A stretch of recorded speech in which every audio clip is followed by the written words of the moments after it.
서울시에 거주하는 5세 이하의 아동에게 무상의료를 시행하겠다라는 정책을 오늘 발표합니다. 이 서울시의 출산율이 0.84입니다. 그래서 2010년 이후에 지금 전국적으로 꼴찌를 기록하고 있습니다. 이 2015년 출산율 1위로 올라선 세종시와 비교를 해보면 지금 출산율 격차가 2배 가까이 납니다. 이것은 서울이 삶의 질이 낙후돼 가고 있다는 하나의 수치입니다.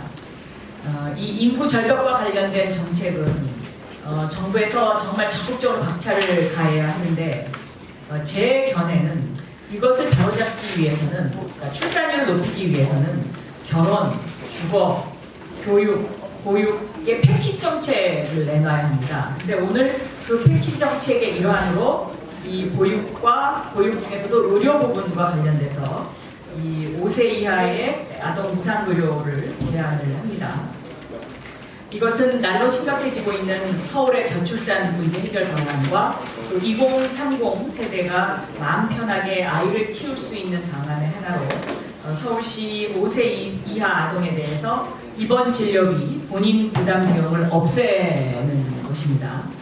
이 전국의 5세 이하 아동의 숫자는 2018년 2월을 기준으로 했을 때 254만 1827명입니다. 그런데 이 중에 서울시에 거주하는 5세 이하의 아동 숫자는 42만 2,450명입니다.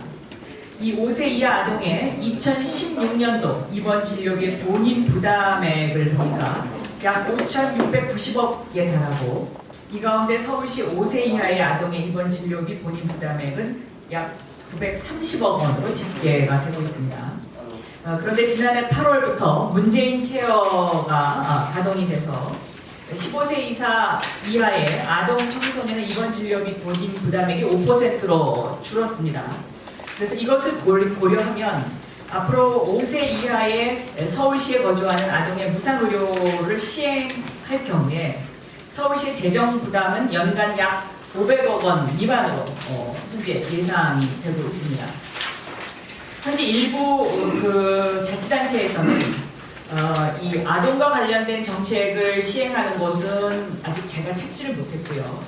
이 조례를 통해서 치매 환자라든가 정신질환자, 또 저소득층에 대해서 본인 부담금 전부 또는 일부를 해당 단청에 청구를 해서 지원하는 방식을 택한 곳은 있습니다.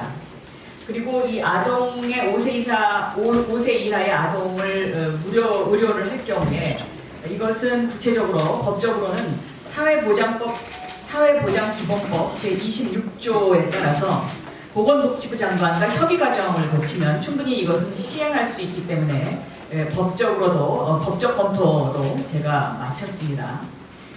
일부 선진국의 사례를 보면 일본의 경우에는 6세 미만 미취학 아동들은 의료비를 내지 않습니다. 그리고 대부분의 지방자치단체에서는 초등학생까지 의료비를 받지 않는 곳도 있습니다. 또 유럽이나 다른 OECD 국가들의 경우에도 애초에 무상의료에 가까운 아이들에게 무상의료에 가까운 제도를 시행하고 있기 때문에 본인 부담금이 대부분 다 없습니다. 또 미국의 경우에도 1997년부터 어린이 건강보험 프로그램이라고 해서 이 건강보험이 없이도 어린이들에게는 무상으로 건강보험을 제공하는 무상의료 제도를 현재 시행하고 있습니다. 참고로 그 문재인 케어는 여기에 혹시 참고하시라고 제가 적어놓은 것이고요. 이 아동 5세 이하의 아동에게 무상의료를 제공하는 방법 이외에 또 한 가지는 제가 워킹맘들을 대상으로 서울을 듣다 행사를 하면서 이제 거기서 나온 건의사항 중에 하나인데요. 이 야간 진료와 휴일 진료가 가능한 어린이병원 모델을 좀 만들어달라. 그러니까 현재 이 응급실 방문을 하는 소아 환자의 약 30%가 경증 환자입니다. 그런데 야간에 문을 여는 병의원이 없어서 이 응급실을 이용해야 되고, 또 야간 휴일 경증 소아 환자 수가 평일에 4.8배까지 증가를 하고 있어서 이 문제가 굉장히 심각하고 아이 키우기 힘든 그 요소 중에 하나다라고 그렇게 많은 분들이 말씀을 하셨습니다. 그래서 이 경증 소아 환자가 야간 휴일에 응급실을 방문을 하게 되면 또 진료비가 더 비싸지고 또 대기 시간이 길어지고 소아과 전문의가 없이 전공의가 진료를 하는 경우가 많고 그래서 부모들이 굉장히 마음이 불편하기 때문에 여기에 대한 제도 개선이 필요하다라고 생각이 되고 있습니다. 그리고 또 서울시립병원, 다시 말하면 서울시에서 운영하는 이 어린이병원의 경우에도 지금 현재 응급실이 없어서 야간 진료와 휴일 진료를 하지 않고 있습니다.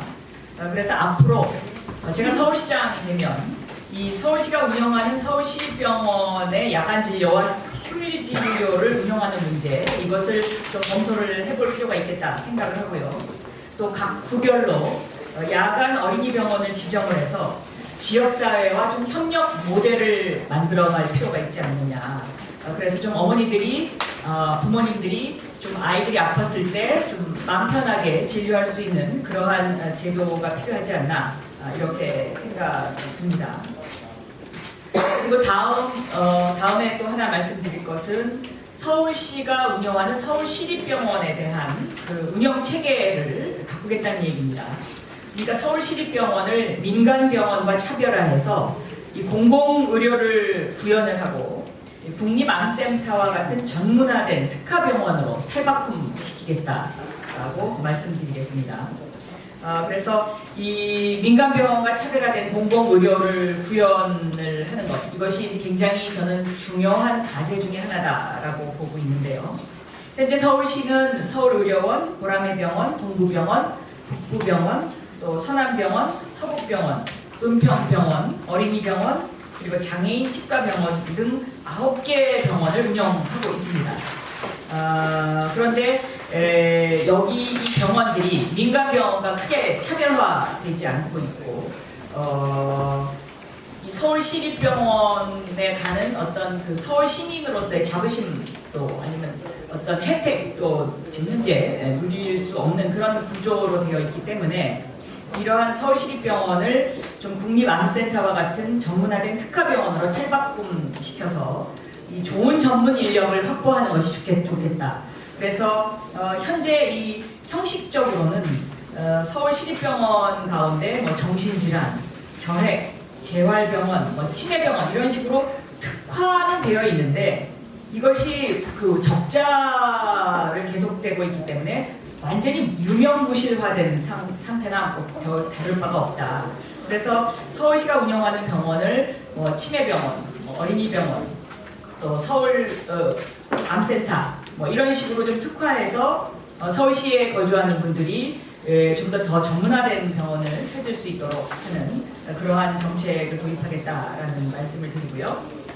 그리고 또 이 서울시에서 위탁 운영 중인 병원에 대해서는 민간병원과 차별화하기 위해서 간호간병 서비스 전면적 도입 그리고 노인 전문 진료 서비스 체계를 구축하겠다 이렇게 말씀을 드리겠습니다.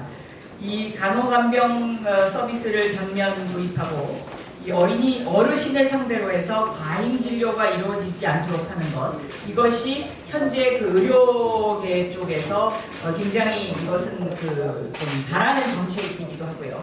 또 이렇게 체계적으로 관리를 해야 노인 전문 진료 서비스도 전문적으로 구축을 할 수가 있고 또 어린이 등 이렇게 유약자들을 상대로 해서 좀 더 구축을 할 수 있기 때문에 오늘 이러한 내용을 골자로 하는 정책 간담회를 준비를 했습니다. 그리고 그 뒤에 자료들은 지금까지 발표한 정책들을 요약해서 보고 드린 건데요. 그동안에